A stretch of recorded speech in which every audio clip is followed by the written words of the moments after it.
Bom, a gente vai começar a primeira aula de teoria dos jogos. A gente vai, então, ver uma introdução à teoria dos jogos, alguns conceitos, notações nessa aula para definir a base do que a gente precisa para o resto do. Então, a primeira pergunta é o que é teoria dos jogos? Então, é uma área que surgiu na matemática e também foi muito estudado na economia e agora na computação, que é o estudo da interação entre agentes, né? Podem ser pessoas, computadores, entidades, né? E quais são os resultados que podem ocorrer quando a gente tem essa interação, né? Quando essas pessoas agem. Então a gente não quer olhar só para o indivíduo e a tomada de decisão do indivíduo, mas a gente quer entender como que é essa tomada de decisão dos indivíduos quando eles estão interagindo. Essa área foi inaugurada pelo livro do von Neumann e do Morgenstern em 44, chamado Theory of Games and Economic Behavior. Então você vê que lá já se está olhando para a economia, né? E é uma área que tem uma grande importância para ciências econômicas, né? Em 94, o Nash, junto com o Harsanyi e o Selten, ganharam o prêmio Nobel, né? E eles ganharam o prêmio Nobel pela análise pioneira de equilíbrios na teoria de jogos não cooperativos. Então hoje a gente vai ver um pouco sobre o que é equilíbrio e jogos não cooperativos. Em 2005, o Alman e o Schilling ganharam o Nobel por ter melhorado o nosso entendimento na relação de conflito e cooperação através da análise de, de teoria dos jogos. Em 2007, a gente teve o prêmio Nobel para o Hurskwick, Maskey e Meyerson, por ter feito a base para design de mecanismo, né, teoria de design de mecanismo. A gente vai ver um pouco sobre design de mecanismo mais para frente no curso. Em 2012, o Roth e o Shapley ganharam o Nobel pela teoria de alocações estáveis, né, e o design de mercados. E a gente vai ver sobre alocações estáveis mais para frente no curso também. E em 2014 o Tyrrell ganhou pela análise de poder de mercado e regulação. Tá? Então é uma área bem importante lá na economia, né, e na matemática aplicada. Mas ela também tem aplicações em outras áreas, entre elas a computação. Então eu vou falar um pouco de teoria dos jogos para computólogos. Então, o que é a teoria dos jogos? Algorítmica. Então, a gente está colocando esse adjetivo algorítmica, né, em teoria dos jogos, e aí a gente quer entender o que seria isso. Então, é uma interface entre a teoria dos jogos e a computação, né? Então, essa é uma área que ela foi inaugurada pelo Nissan e pelo Rooney, num artigo chamado Algorithm Mechanism Design. Então, pode ver que já aparece aquele termo que eu mencionei agora há pouco, design de mecanismos. Só que ele está falando um design de mecanismos algorítmico agora, né? E é um artigo que saiu na conferência Stock em 99, então a gente já tem 20 anos, mais de 20 anos da área, né? É, e Stock é uma conferência muito importante da área de teoria da computação.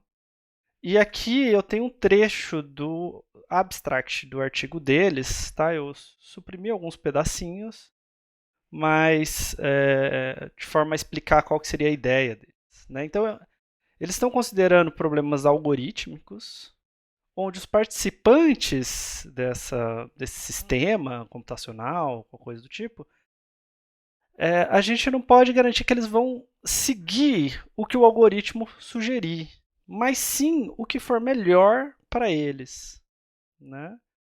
Então, olhar para o interesse próprio, né? Dessa forma, nós, né, os designers de algoritmo, né, quem projeta o algoritmo, precisa garantir a priori, né, que os interesses dos agentes são melhor servidos quando eles se comportam corretamente, né? Então, a gente tem uma noção do que seria se comportar corretamente, né? Só que as pessoas vão agir em interesse próprio. Então, se eu quero que elas ajam corretamente, eu preciso alinhar o interesse dela com o meu interesse de comportamento. Né? Então, elas têm que ser incentivadas ou a seguir o que eu estou propondo, ou punidas por não seguirem o que eu estou propondo, de alguma forma. Né? Então, só para dar um exemplo fácil de imaginar, você pode pensar o problema de tráfego de veículos. Né? Em termos da cidade, da população, da prefeitura, né, o melhor seria que a gente tivesse um algoritmo que dissesse para cada carro qual o caminho que ele deve seguir. Né? Você diria que você quer sair de um certo lugar e ir para outro lugar, então você quer sair da sua casa e ir para o shopping. E esse algoritmo deveria dizer para cada pessoa qual caminho seguir, pensando no que é melhor para a cidade. E o que é melhor para a cidade é que não haja congestionamento. Né? Então, que as pessoas se distribuam bem pelas vias. Né? Só que as pessoas são autônomas e elas vão fazer o que for melhor para elas. Então, se o seu algoritmo falar para ela pegar um caminho estranho, um caminho perigoso, um caminho longo demais, né, ela vai seguir o próprio caminho e vai ignorar o aplicativo. Né? Então, ela vai colocar lá o Google Maps, por exemplo, e fazer o menor caminho, o caminho mais rápido, chegar do ponto A para o ponto B, e para ela não importa muito se isso gera o tráfego, né? Se isso gera congestionamento, por exemplo. Então você precisa, de alguma forma, garantir que quando a pessoa age de uma forma egoísta, uma forma o que é melhor para ela está agindo da forma que você gostaria. Então você tem que prever esse egoísmo na hora de desenvolver seu algoritmo. Então, bom, eu falei que é uma interface, né, em teoria dos jogos da computação, então vamos ver algumas possibilidades dessa interface. Então a gente pode pegar problemas computacionais clássicos, e aqui eu vou listar os de otimização, alguns de otimização combinatória, mas existem outros, tá? Como balanceamento de carga, né? Então quando a gente tem tarefas computacionais que a gente quer executar em servidores e a gente quer que essas tarefas terminem o mais rápido possível, que o balanceamento da carga de cada servidor seja parecido, esse tipo de coisa. Né? Localização de instalações, quando a gente quer decidir lugares onde deve abrir fábricas, centros de distribuição, galpões, etc., de uma empresa, né, para atender melhor os seus clientes e reduzir seus custos. Problema de empacotamento, quando a gente quer armazenar volumes em caixas, né, itens em caixas, e a gente quer usar o menor número de caixas possível. Então, por exemplo, você tem uma empresa de transporte internacional, transporta coisas com containers. Você quer fazer a sua entrega internacional usando o menor número possível de containers. Né? Então, isso é um problema de empacotamento. Todos esses são problemas clássicos da computação, e a gente pode repensar eles do ponto de vista da teoria dos jogos. Pensando agora que as pessoas vão tomar ações independentes. Né? Vão fazer o que é melhor para elas. Tá? Então, por exemplo, localização de instalações, você pode ter um grupo de cidades que está tentando abrir certas instalações que atendam, né, essas cidades. E aí cada prefeito vai querer fazer o que é bom para sua cidade. A gente também pode olhar problemas da economia, né, problemas clássicos, como encontrar um equilíbrio de Nash em um jogo. Hoje eu vou explicar o que é um equilíbrio de Nash. Encontrar um equilíbrio de um mercado, né, um outro conceito de equilíbrio. Decidir como distribuir N itens a M jogadores, né, a gente vai ver um leilão mais para frente nesse sentido. E todos esses problemas de economia clássicos, eles podem ser repensados utilizando a teoria da computação. Né? Então, eu vou olhar para a teoria da computação para entender. Então, eu posso olhar, por exemplo, qual é a complexidade de encontrar um equilíbrio de Nash? Será que eu consigo fazer isso em tempo polinomial? Será que eu preciso de tempo exponencial para fazer isso? Será que é computável? né? Esse tipo de pergunta. Então, um exemplo clássico também que surgiu dentro da área, e não era um problema clássico da computação, e não era um problema clássico da economia, mas assim um híbrido dos dois, é a ideia de leilões de anúncios. Né? Então, quando você faz uma pesquisa no Google por passagem aérea, você vê o que a gente chama de links orgânicos, né? Que são links para sites que o Google determinou que deveria mostrar para você a partir da palavra-chave, né? Passagens aéreas, né? Usando o algoritmo PageRank. Né? E você vai ver anúncios. Né? Então você vai ver anúncios aqui em cima, na lateral, de vez em quando o Google mostra só um, mostra só outro, não mostra um dos dois, ou muda essa interface, mas de certa forma, né, muito da renda do Google vem desse tipo de anúncio aqui nas buscas deles. Né? E como que a gente decide, então, quais anúncios a gente vai exibir aqui e quanto cada anúncio deveria ser cobrado? Né? Então, isso é uma boa pergunta para se fazer. Então, para isso, a gente precisa tanto de algo computacional, a gente precisa de um algoritmo que decide quem atribuir em qual slot. Né? A gente precisa que esse algoritmo seja rápido. Por exemplo, essa página foi gerada em 0,21 segundos. Né? A gente tem que considerar que isso vai ser executado milhões de vezes por segundo. Né? Vai ter um monte de gente fazendo pesquisa no Google toda hora. Mas a gente também tem um problema econômico, né? Decidir quanto cobrar de cada pessoa, fazer com que seja não tenha estratégias ruins aqui que possam levar o Google a ter um lucro ruim, ou que possa levar a qualidade do serviço cair, né? Os anúncios que aparecerem aqui não serem tão relacionados com o que se está pesquisando, e por aí vai. Então tem toda uma complexidade, tanto computacional quanto econômica, para se resolver um problema como esse. Então, o objetivo da disciplina é apresentar os principais conceitos relacionados à teoria dos jogos, abordar a teoria dos jogos do ponto de vista da teoria da computação, então a gente vai ver um pouco sobre isso, né? Olhar coisas clássicas da teoria dos jogos do ponto de vista da computação, e a gente vai apresentar problemas e resultados da teoria dos jogos algorítmica, né? Coisas que surgiram dentro da teoria dos jogos algorítmicos. Então eu vou começar com o exemplo mais clássico que tem na teoria dos jogos, que é o dilema do prisioneiro. Tá? Então você tem dois prisioneiros, a Ana e o Beto, e eles estão sendo interrogados separadamente pela polícia. Tá? E eles podem ou confessar ou silenciar. Então você pode pensar uma história da seguinte forma. Né? A polícia apreendeu a Ana e o Beto numa cena de crime. Né? E a polícia consegue culpar a Ana e o Beto por um crime menor, mas na verdade queria culpar a Ana e o Beto por um crime maior. Então você pode pensar algo do tipo: a Ana e o Beto a polícia consegue culpar a Ana e Beto de roubo de uma casa, mas não do assassinato das pessoas que estavam na casa. Tá?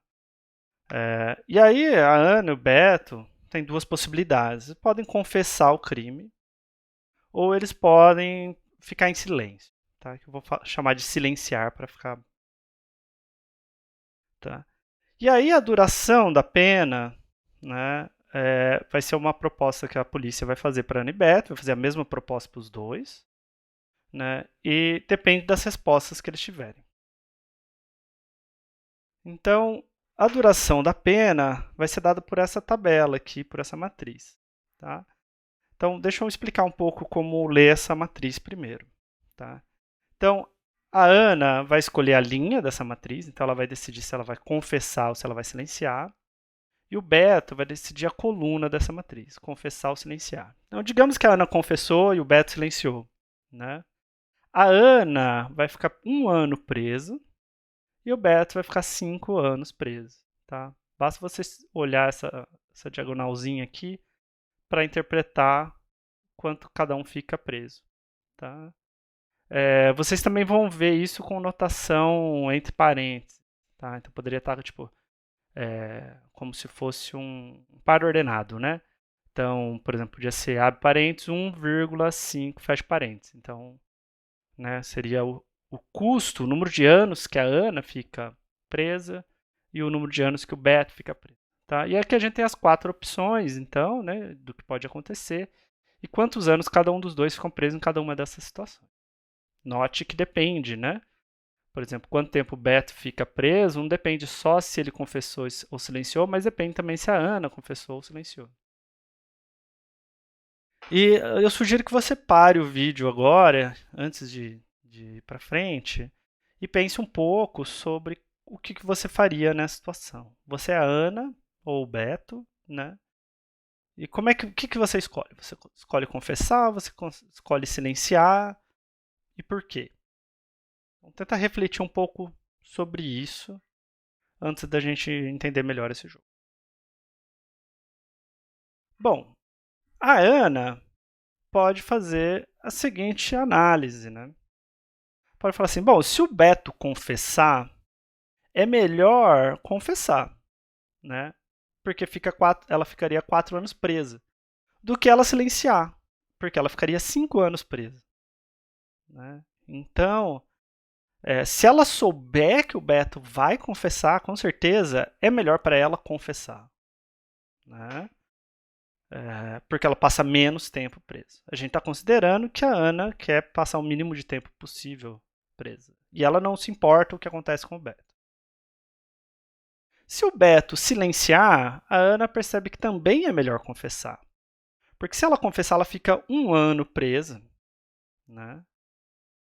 Aqui, do que se ela silenciar, que ela ficaria 2 anos presa. Tá?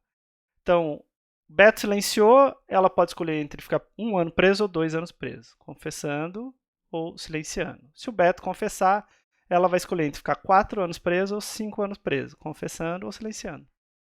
Tá? Então, para Ana, é melhor confessar, independente se o Beto vai confessar ou se vai silenciar.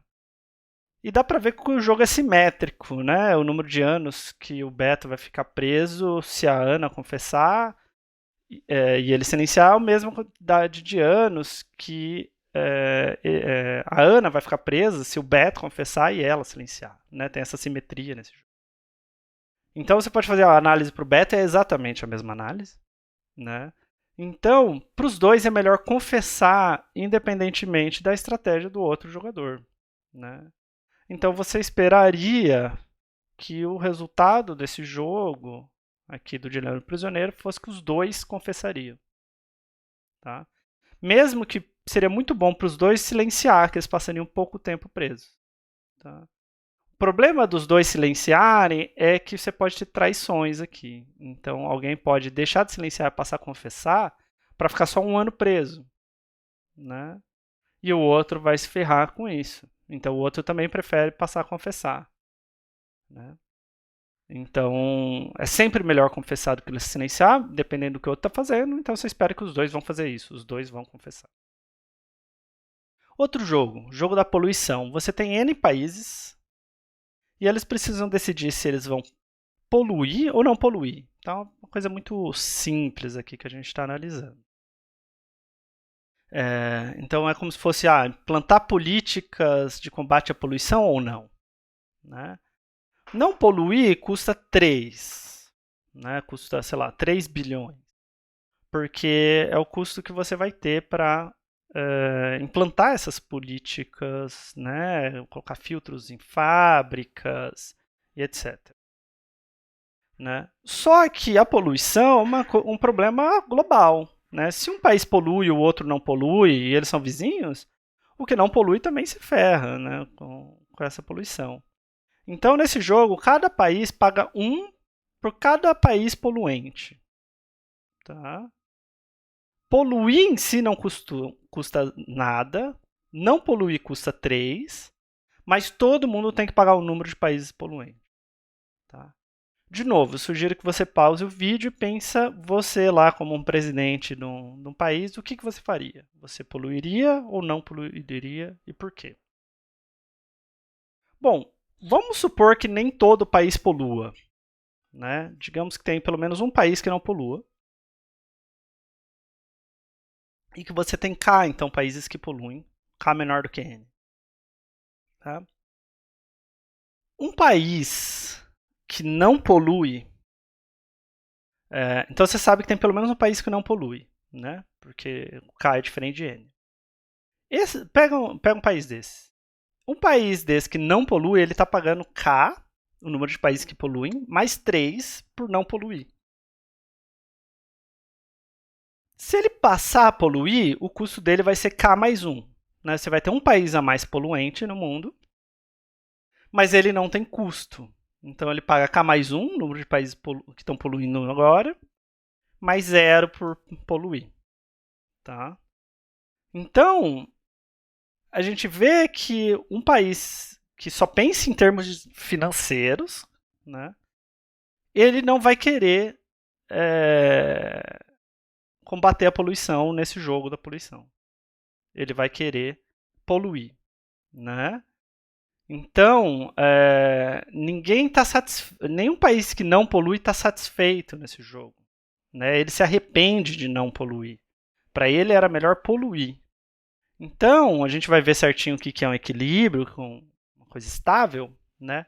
Mas aqui, a única situação estável é quando todo mundo polui. Se você tem um cenário onde alguém não polui, essa pessoa quer parar de combater a poluição e passar a poluir para diminuir o seu custo.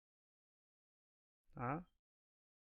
E note que se todo mundo não poluísse, o custo de cada país seria 3. Né? Mas como todo mundo polui, esse custo é N. Né? Então, é um custo muito maior você ter esse problema que todo mundo está agindo de maneira egoísta. Todo mundo está poluindo porque é o melhor para si. Né? Ah, mas então se todo mundo não poluísse, aí ia ter algum espertinho que ia virar e falar assim, não, vou passar a poluir, né? Eu pago só 1, porque eu sou o único país poluindo, ao invés de estar pagando 3. Né? Então isso que gera essa instabilidade. Né? Individualmente, todo mundo está tentando reduzir seu custo, e isso gera essa instabilidade, né? Quando você tem alguém que não polui. Mais um jogo. O jogo do congestionamento. Então você tem dois motoristas, a Ana e o Beto. Tem duas possíveis rotas, a rota R1 e a rota R2, de uma certa origem para um certo destino. Né? Essa rota R1 ela é mais rápida do que a rota R2. Então, digamos que você está em casa, você quer ir no shopping, né? E seu vizinho também está na casa e quer ir no mesmo shopping. Né? Então você tem uma rota bem direta, da origem para o destino, e você tem uma outra rota mais longa. Né? Então, digamos que você tem esse tempo de percurso. Né? Se Ana e Beto forem por rotas diferentes, quem for pela rota R1 vai gastar 1 minuto. E quem for pela rota R2 vai gastar 2 minutos, porque ela é mais longa. Tá? Então, né, é simétrico aqui. Não importa se é a Ana ou o Beto que está indo pela rota mais rápida, vai gastar 1 minuto. Né? E não importa se é a Ana ou o Beto está indo pela rota mais lenta, vai gastar 2 minutos. O problema é que as ruas dessa cidade aí é muito estreita. Então, se a Ana e o Beto forem pela mesma rota, eles geram congestionamento. Né? Então, você tem Ana e Beto indo pela rota mais rápida, cada um gasta 5 minutos.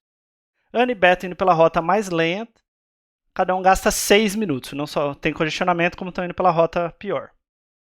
Né? Agora, pensa como que você jogaria esse jogo. Tá? Então, tenta imaginar como seria uma boa forma de você jogar esse jogo. Tá? Sugiro que pause o vídeo para pensar um pouco. Bom, a análise que a Ana faz desse jogo. Né? Uma análise igual a gente fez no Dilema do Prisioneiro. Se o Beto escolher a rota R1, então é melhor para a Ana escolher a rota R2, que apesar da rota R2 ser mais longa, pelo menos ela evita o congestionamento. Né? Se ela quiser também ir pela rota R1, ela vai passar mais tempo em trânsito. Se o Beto escolher a rota R2, é melhor para a Ana escolher a rota R1, né? Porque ela evita o congestionamento com o Beto e vai pela rota mais rápida, inclusive. Né? Então, a melhor rota para a Ana depende da escolha do Beto. E isso é a dificuldade da teoria dos jogos. Né? O dilema do prisioneiro, ele é um exemplo interessante, mas ele é um exemplo um pouco limitado, no sentido de que o que um jogador, um prisioneiro, deve fazer não depende da escolha do outro jogador. Né? Enquanto que no jogo do congestionamento a gente vê isso bem claro, que o que é melhor para mim depende do que os outros estão fazendo, não só do que eu acho melhor. Então, se ambos os jogadores escolherem rotas diferentes, eles não se arrependem. Né? Mesmo a Ana escolhendo a rota R2, que é mais longa, quando o Beto escolhe R1, ela não se arrepende, porque ela não se arrepende de ter escolhido a R2. Ela não prefere a rota R1. Né? Então você tem um cenário de estabilidade aqui. Né? Nem a Ana, por exemplo, se a Ana escolheu R2 e o Beto escolheu R1, nem a Ana quer trocar para R1, nem o Beto quer trocar para R2. Né? Então os dois estão satisfeitos com a escolha que eles fizeram, eles não se arrependem. Mesma coisa para R1 e R2. E outro jogo bem comum, né, é pedra, papel, tesoura. Então a gente tem dois jogadores, novamente, Ana e Beto. Três possíveis escolhas, pedra, papel, tesoura. Lembrando que pedra quebra tesoura, que corta papel, que embrulha pedra. Né? E a gente vai fazer o seguinte, eles vão jogar uma única vez. Quem ganhar, ganha um ponto. Quem perder, perde um ponto. Então, ganha menos um. Se der empate, os dois ganham zero. Tá? E essa matriz aqui representa, então, o que acontece dependendo da escolha. Por exemplo, se a Ana escolher papel e o Beto escolher tesoura, a Ana perde um ponto e o Beto ganha um ponto. Mas se o Beto tivesse escolhido papel, eles empatavam. E se o Beto tivesse escolhido pedra, a Ana ganhava um ponto e o Beto perdia um ponto. Né? Agora, quem perde ou quem empata se arrepende, né, da escolha. Porque se o Beto joga papel e a Ana jogou pedra, ela se arrepende de ter jogado pedra. Ela fala, putz, eu devia ter jogado tesoura, já que o Beto jogou papel. Né? Se o Beto jogou papel e ela jogou papel também, ela também se arrepende e fala, eu devia ter jogado tesoura. Então, em qualquer cenário, quem perde ou quem empata tinha uma ação melhor para fazer, tinha uma escolha melhor, né, que faria ganhar do outro jogador. Exatamente por essa coisa cíclica que a gente tem, né? Pedra, tesoura, papel, pedra. Né? Essa dominância cíclica aqui. Não tem um dos três itens que é o melhor ou algo do tipo. Tá? Então também pense, como você jogaria pedra, papel, tesoura, né, se você fosse jogar. Então, tudo bem, a gente viu vários exemplos de jogos, mas eu ainda não disse o que é um jogo de fato. Então, vamos entrar nisso. Num jogo, a gente vai ter um conjunto de jogadores, né, que eu vou denotar por N grande, né, e eu vou denotar por Nzinho o número de jogadores. Tá? Nos exemplos que a gente viu, a gente só tinha 2 jogadores. Mas a gente pode ter jogos com muitos jogadores, sem nenhum problema. Mais para frente a gente vai ver jogos que têm mais jogadores. Cada jogador I tem um conjunto S de I, ou S grande de I, que são de estratégias. Tá? Essas estratégias são o que o jogador pode fazer no jogo. Né? Então, no dilema do prisioneiro, o jogador podia ou confessar ou silenciar. Então, essas eram as 2 estratégias dele. No jogo do congestionamento, tinha a rota 1 ou a rota 2. Também eram as estratégias do jogador. Pedra, papel, tesoura, as estratégias são pedra, papel e tesoura. Né? Tinham 3 estratégias. E assim por diante. Cada jogador tem suas estratégias e não precisam ser iguais, né? A gente pode ter um jogo onde eu jogo pedra, papel, tesouro e a outra pessoa joga ou 0 ou 1, né? Difícil imaginar esse jogo, mas não tem problema, tá? Então as pessoas não precisam ter estratégias iguais, né? Às vezes, além do termo estratégia, às vezes a gente usa o termo ação, né? Porque é o que o jogador pode fazer no jogo, tá? Eu vou chamar de estratégia. Um perfil de estratégias, então sempre que eu falo um perfil, é um perfil de estratégias, ele é um vetorzinho, né? S1 até Sn, dizendo qual é a estratégia escolhida por cada um dos jogadores, né? Então, S1 é a estratégia escolhida pelo jogador 1, S2 é a estratégia escolhida pelo jogador 2, até Sn, que é a estratégia escolhida pelo jogador N. Tá? Então, cada Szinho I pertence a Szão I. A gente, às vezes, também chama isso de resultado do jogo, né? Porque são os possíveis resultados, possíveis coisas que podem acontecer no jogo. Cada perfil é um resultado possível do jogo, uma coisa que poderia acontecer, dadas as escolhas do jogador. Tá?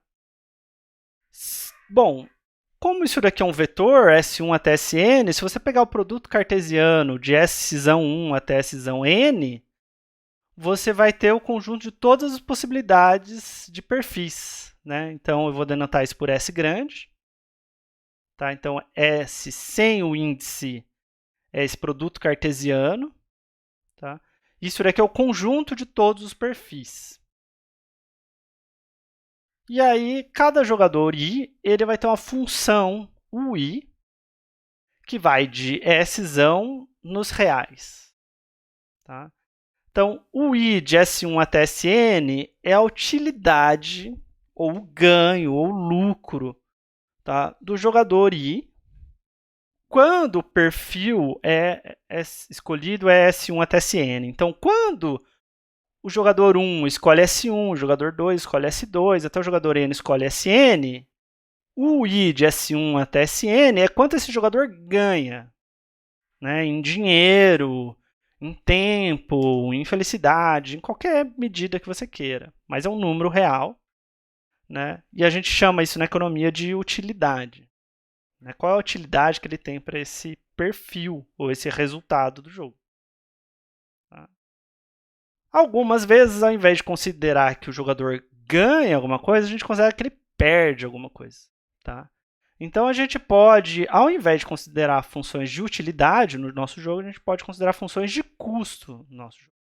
Também vão ser funções de S em R, né, uma para cada jogador. E a gente pode converter fazendo CI de S igual a menos o I de S.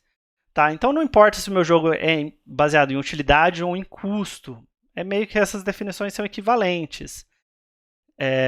O quanto você tem de custo, né, é a mesma coisa que você falar que você teve um ganho negativo. Né? Então, se eu te falar eu ganhei menos 10 reais, é a mesma coisa que eu falar eu tive um custo de 10 reais. Ou eu tive um custo de menos 20 reais, é a mesma coisa que falar que eu tive um ganho de 20 reais.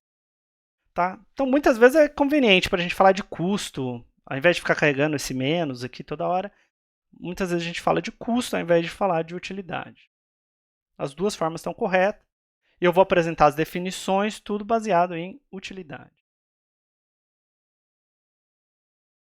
Bom, em geral, a gente considera que os jogadores são racionais. Tá? O que significa o jogador ser racional é que cada um está querendo maximizar a sua utilidade, tá? Ou minimizar seu custo. E eles não estão preocupados com o que acontece com os outros jogadores. Tá?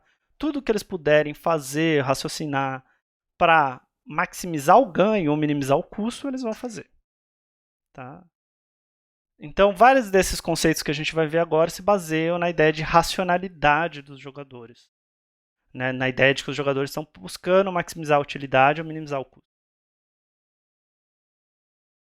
Bom, então vamos começar, só para ficar claro, ver como que a gente formalizaria o dilema do prisioneiro como um jogo, do jeito que eu defini. Então a gente tem um conjunto de dois jogadores, meu N, tá? Tem a Ana e o Beto. Poderia ser o jogador 1 e o jogador 2. Tá? Eu só estou deixando ano e beta porque foi como eu apresentei antes. Né? Mas como eu defini lá, o n seria um conjunto de números, né? 1 até n. Então poderia ser 1 e 2 aqui, mas ano e beta tá bom. Né? As estratégias da Ana são confessar ou silenciar. Então o SA é confessar e silenciar. As estratégias do Beto também é confessar e silenciar, mas poderiam ser diferentes em algum outro jogo. O meu S, que é o conjunto de perfis possíveis, né, resultados possíveis do jogo, é o produto cartesiano de SA com SB. Né? Então, é confessar com silenciar, silenciar com confessar e silenciar com silenciar.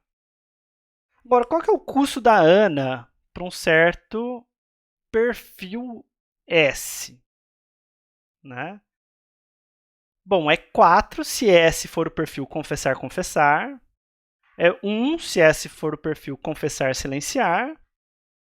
É 5 se S for silenciar, confessar. E é 2 se S for silenciar, silenciar. Né? Então, se os dois confessarem, ela passa 4 anos presa. Se ela confessar e o Beto silenciar, ela passa 1 ano presa. Se ela silenciar e o Beto confessar, ela passa 5 anos presa. E se os dois silenciarem, ela passa 2 anos presa. Né? Do Beto é parecido, mas tem um detalhezinho. Né? A ordem aqui importa. A primeira é a escolha da Ana e a segunda é a escolha do Beto. Então, aqui, confessar, confessar é 4, silenciar, silenciar é 4, mas confessar, silenciar aqui é 5. Porque é o Beto silenciando e a Ana confessando. Né? Enquanto que aqui era 1, porque aqui é o mesmo cenário, né? A Ana confessando, o Beto silenciando, só que a Ana fica 1 ano presa nesse caso e o Beto fica 5 anos preso. Né? Aí você tem o simétrico aqui, né? Invertendo 1 com 5 aqui, quando você inverte as estratégias. Tá. E isso daqui a gente está falando em custo, porque a gente está falando o número de anos que eles passam preso, o que faz mais sentido nesse jogo. Né? Mas eu posso transformar em utilidade, né, simplesmente negando aqui, colocando menos, simplesmente colocando menos aqui na frente. Né? Então, que não faz, é meio estranho no dilema do prisioneiro falar quantos anos eles não ficam presos ou quantos anos eles ficam livres, sei lá, eles ficam menos 4 anos livres. Né? Então é meio estranho. Então a gente usa custo na hora de definir o jogo, mas eu posso converter de custo para utilidade sem problema nenhum. Bom, então considera um jogo dado por um conjunto N de jogadores. Para cada jogador I, a gente tem um conjunto SI de estratégias do jogador I, né? Uma função de utilidade UI. Então, se você me der um perfil S qualquer, eu vou denotar durante o curso todo por S menos I o vetor, onde você pega esse vetor S, S1 até Sn, e você apaga a coordenada I. Tá? Por isso que a gente coloca menos I aqui, porque eu estou apagando a coordenada I. Tá? Então, isso aqui era um vetor n dimensional, isso aqui é um vetor n-1 dimensional, né? Onde eu omiti o SI do vetor S. Tá? Essa anotação vai ser bem útil para a gente. Outra anotação que vai ser útil é esse par ordenado aqui, ó, S', vírgula, S menos I. Né? O que isso significa? Significa pegar o meu vetor S, meu perfil S, apagar a entrada menos I e substituir ela, ou não precisa apagar, né? Mas substituir ela por S'. Né? Então eu continuo tendo as mesmas coisas que eu tinha no S, do S1 até SI menos 1, e do SI mais 1 até o SN é o mesmo vetor S que eu tinha antes. A única diferença é que aqui na posição I, eu vou trocar pela essa estratégia SI' aqui. Tá? Então você pode pensar o seguinte, do ponto de vista do jogador I, né, digamos que você é o jogador I, S menos I é o que os outros jogadores escolheram, né, ignorando o que você escolheu, o que só os outros escolheram. E esse S', vírgula, S menos I é o vetor onde, ao invés de você escolher SI, você escolheu SI'. E todos os outros escolheram a mesma coisa que já escolhiam antes. Então você pode pensar assim, digamos se eu trocasse de pedra para papel, né? Mas você está fixando o que o outro fez. Tá? Eu vou denotar por S menos I, para manter a mesma notação, né? O produto cartesiano, né? De S1 até SI menos 1, aí você pula o SI e vai para SI mais 1 até Sn. Tá? Ou seja, são S menos I é o conjunto desses elementos aqui. Então, é o conjunto de todos os S menos I. Tá? E essa notação aqui ela vai ser útil para a gente poder comparar duas estratégias quando os outros jogadores mantêm sua escolha. Então, eu quero comparar SI com SI', quando os outros jogam algo fixo. Tá?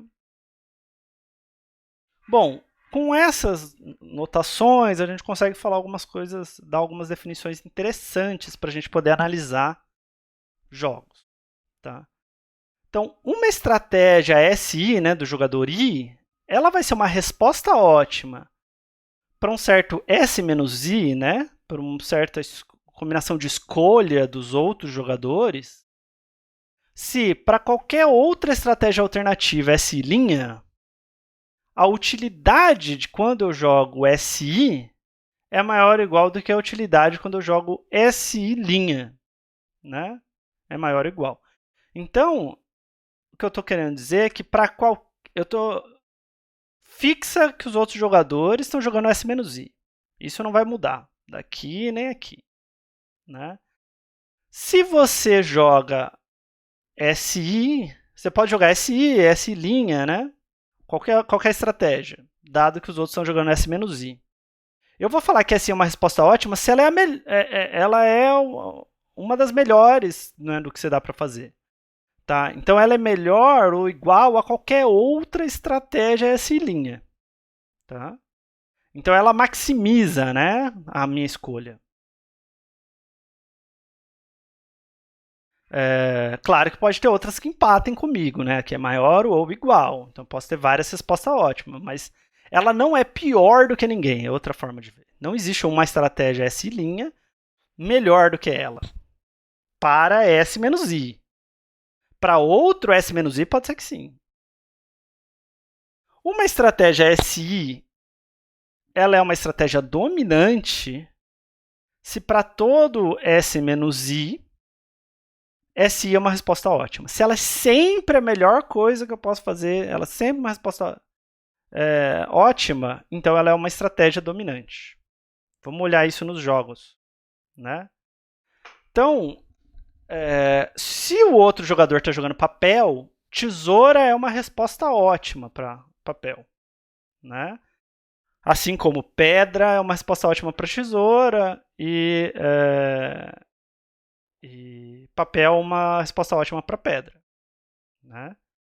Agora, nenhum dos jogadores tem uma estratégia dominante, porque, tudo bem, tesoura é uma resposta ótima para papel, mas tesoura não é uma resposta ótima para pedra ou para tesoura. Né? Então, tesoura não é sempre uma resposta ótima. E a mesma coisa para pedra ou para papel.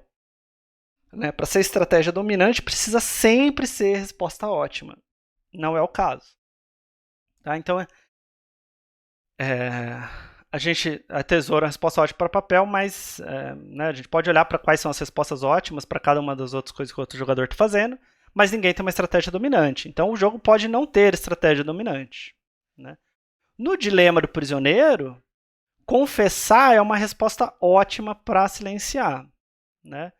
Se o Beto silencia, a Ana quer confessar para passar 1 ano presa ao invés de 2 anos presa. Né? E confessar é uma resposta ótima para confessar. Né? Se o Beto confessa, a Ana prefere confessar, passar 4 anos presa, do que silenciar e ficar 5 anos presa. Tá? Então, confessar é sempre uma resposta ótima no dilema do prisioneiro, e por isso a gente diz que confessar é uma estratégia dominante para os dois jogadores. Vamos ver mais uma ideia de... Vamos ver de novo um pouco isso sobre estratégia dominante. Então, digamos que um leiloeiro quer vender um item para um grupo de compradores. Cada comprador ele precisa submeter um único lance, tá, de quanto que ele está disposto a pagar nesse item. E esses lances são submetidos simultaneamente para o leiloeiro. Tá? A gente fala que é um leilão de um item, né, tem um item só vendendo, de carta fechada, porque o que vai acontecer é o seguinte, a gente está considerando que cada comprador vai escrever numa carta qual é o lance, né, vai pegar um papel, escrever o lance, colocar dentro do envelope, o envelope tem o nome dele, né, e vai entregar para o leiloeiro. Quando o leiloeiro receber todos esses envelopes, né, ele vai olhar para esses lances. Então, não é aquele leilão que a gente está acostumado a ver em filme, série, né, que tem umas plaquinhas ou que a pessoa grita quanto oferece no item, tá? Que aquilo lá seria um leilão interativo, né, que as coisas vão acontecendo com o passar do tempo. Aqui não, aqui todo mundo manda ao mesmo tempo essa carta, e cada um manda uma carta para o leiloeiro com o lance. Tá? E aí, o comprador com maior lance vai ganhar o leilão, vai receber o item. Tá? Os perdedores, aqueles que não ganharam o leilão, não levaram o item, vão pagar zero. Tá? Eles não estão ganhando o item, não vão pagar nada por ele. Tá? E o vencedor vai pagar um certo preço, P, que vai depender só dos lances dos compradores. Né? Não vai depender, sei lá, de quem ele é, ou qualquer coisa do tipo, vai depender de quais lances foram submetidos para o leilão. Tá?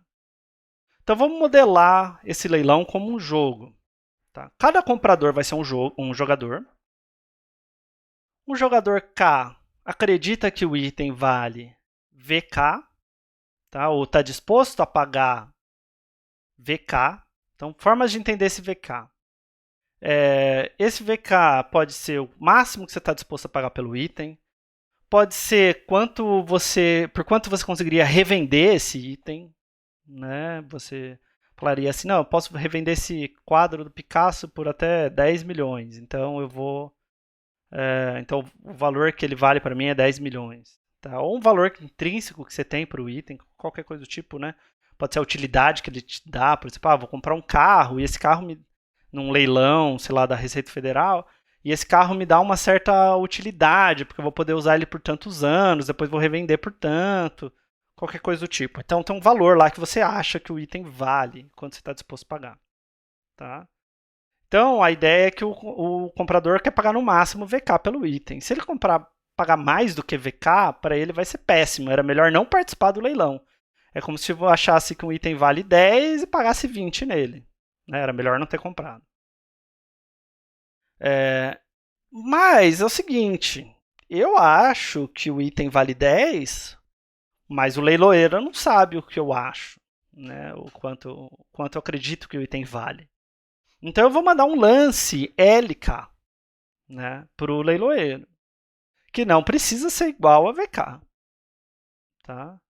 A utilidade que um jogador K vai ter para um conjunto de lances, né? Cada um, lance do jogador 1, lance do jogador 2, lance do jogador 3, até o lance do jogador N, né? A utilidade desse jogador K vai ser a seguinte. Se ele ganhar o item, então ele achava que o item valia VK e ele pagou um certo preço a partir desses lances, né? Então, como eu falei lá, o preço só depende dos lances. Então, o preço é uma função dos lances, né? Então, ele vai pagar VK menos esse preço, tá? Se ele ganhar o item. Se ele não ganhar o item, bom, ele não ganha o item, ele não paga nada, a utilidade dele vai ser zero. Né? Bom, então isso é a nossa modelagem do jogo. Vamos para a primeira ideia que a gente pode ter de como fazer esse leilão, que é o que a gente chama de leilão de primeiro preço. Tá? O que falta aqui nessa minha definição toda é quem é P. Né? Tudo o resto aqui já está fixado aqui no meu jogo, eu só não sei quem é P. Lógico, cada um dos jogadores vai ter seu VK, mas eu quero fazer um leilão que funcione para qualquer VK, né? Então, uma ideia que você pode até falar assim, não, entrega o item para quem der o maior lance e cobra dele o lance que ele deu, né, que é o maior lance. Então, a utilidade do jogador K, nesse caso, né, é VK menos P de L, que é igual a VK menos LK se ele ganhar o item, porque quem ganha o item é o cara que deu o maior lance, então é VK menos LK, e 0 se ele não ganha o item. Né?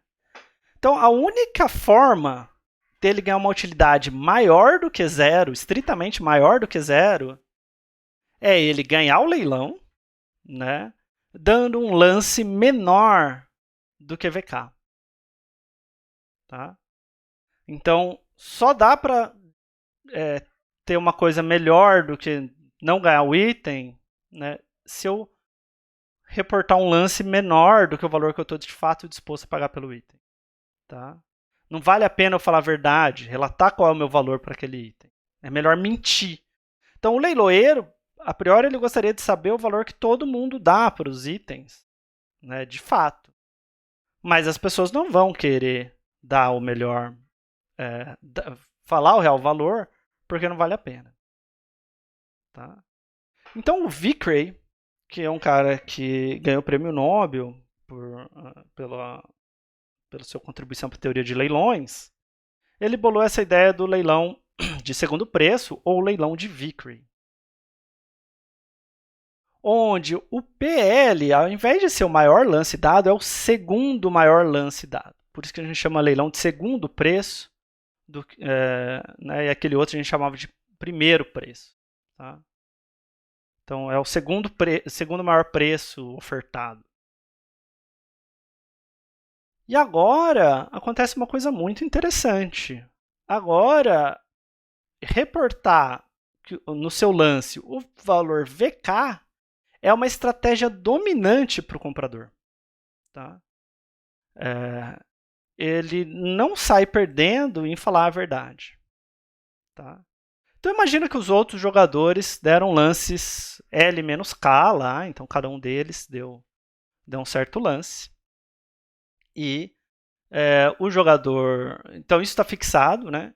E a partir disso, digamos que o jogador K sabe esses lances, né, para nossa análise. E então a partir disso o jogador K o comprador K precisa decidir qual lance dá. Né? Se ele olha e fala assim, bom, eu dou valor VK para esse item, né? Eu estou disposto a pagar até VK. E os lances dos outros jogadores, né, tiver um lance de outro jogador maior do que o valor que ele dá, então o melhor para ele é falar VK. VK é uma resposta ótima. Por quê? Né? Se ele der um lance maior ou igual do que esse máximo aqui para tentar ganhar, então tem alguém que dá um lance maior do que VK, e ele vai tentar dar um lance maior ainda ou igual a esse lance. Bom, ele pode ganhar o item, né? Se ele colocar igual aqui, a gente tem que ir para algum critério de desempate. Mas digamos que ele colocou maior, só para simplificar. Porque se ele empatar e não ganhar o item, a utilidade dele é 0. Né? Então, a utilidade dele vai ser VK menos esse max aqui. Né? Menos esse max L menos K. E isso daqui, max de L menos K é maior do que V de K. Desculpa, a utilidade. Isso, a utilidade dele é essa, né? Porque se ele der o lance LK, o segundo maior lance vai ser esse máximo dos outros. Né? O segundo maior é o máximo dos outros. Então isso vai dar utilidade menor que 0. Né? Utilidade menor que 0 nunca é resposta ótima nesse jogo, né? Algo que te dê utilidade menor que 0. Porque você pode não comprar o item, né? Você pode simplesmente dar um lance 0, por exemplo, para não ganhar. Né? Então, se você der um lance, qualquer lance menor do que esse max de L menos K, né? Você não ganha o item, com certeza. E a utilidade é 0. Né?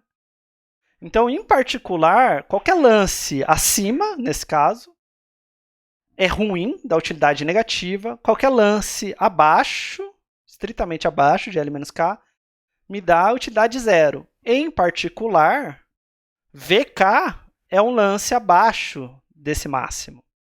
Então, VK é uma resposta ótima. Né? Todo lance LK menor do que max de L menos K é a resposta ótima. Em particular, o VK é a resposta ótima. Agora, a gente tinha analisado o caso onde o maior lance dos outros jogadores era maior do que o VK. Né? Vamos analisar o caso onde ele é menor ou igual. Né? Vou mostrar de novo que VK é uma resposta ótima. Se esse jogador der um lance LK maior ou igual do que esse max de L menos K, quanto que ele vai pagar? Desculpa, qual que vai ser a utilidade dele? Vai ser VK menos esse máximo, porque ele está dando um lance maior do que esse máximo. O segundo maior lance, o segundo preço, é esse próprio máximo. Então, a utilidade dele vai ser VK menos max de L menos K, que é maior ou igual a zero. Né? Porque a gente sabe isso daqui.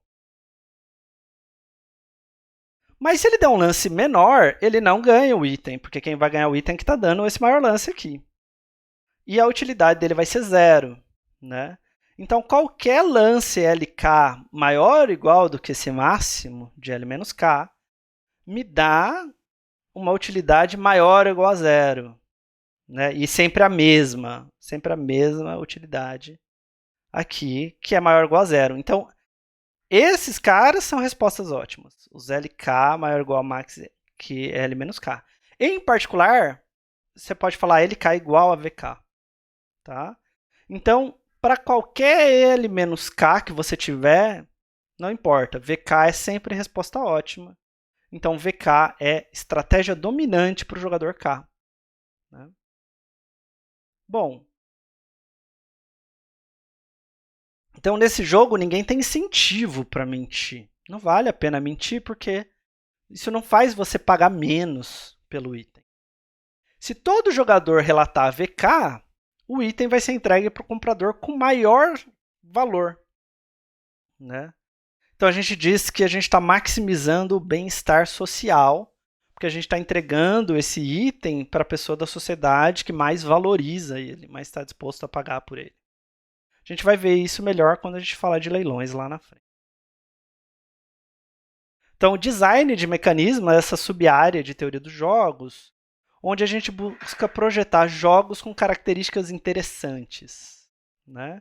Então, no caso do leilão segundo preço, o preço ele foi escolhido para incentivar os jogadores a relatar os seus valores reais. Né? E, com isso, maximizar o bem-estar social. Então, olha só, a gente conseguiu alinhar o objetivo do jogador, que era minimizar o valor que ele paga pelo item, com o nosso objetivo, né, hipotético aqui, de maximizar o bem-estar social, de descobrir quem tem o maior valor para entregar esse item para ele. Tá? Então isso lembra muito lá o que eu falei do artigo do Nissan e do Runen lá no começo do vídeo. E a gente vai ver mais sobre design de mecanismo durante o curso. E eu vou parar o vídeo por aqui, porque acho que o vídeo já está bastante longo, né? Mas eu continuo imediatamente já no próximo vídeo para vocês seguirem com o conteúdo.